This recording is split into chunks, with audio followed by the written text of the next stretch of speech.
ഒരു മാസം മുമ്പായിരുന്നു ശ്രുതിയുടെ വീടിൻ്റെ പാൽക്കാച്ചിലും വിവാഹ നിശ്ചയവും.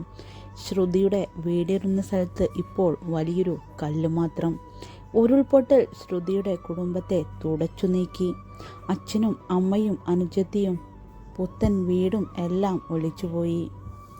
കോഴിക്കോട് ജോലിസ്ഥലത്തായിരുന്നതിനാൽ ശ്രുതി മാത്രം ജീവനോടെ ശേഷിച്ചു. വല്യച്ഛനും ചെറിയച്ഛനും ഉൾപ്പെടെ 9 പേരെയാണ് ശ്രുതിക്ക് ദുരന്തത്തിൽ നഷ്ടമായത്. മേപ്പാടി ദുരിതാശ്വാസ ക്യാമ്പിലേക്ക് മാറിയ ശ്രുതിക്ക് ഇപ്പോൾ വരൻ ജെൻസൺ മാത്രമാണ് കൂട്ടിനുള്ളത്.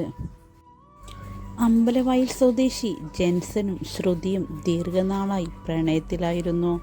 ഒടുവിൽ വീട്ടുകാരുടെ സമ്മതം ലഭിച്ചതോടെ വിവാഹ നിശ്ചയം നടന്നു. 1 മാസത്തിനു ശേഷം എല്ലാം തകർത്ത് ദുരന്തമെത്തി.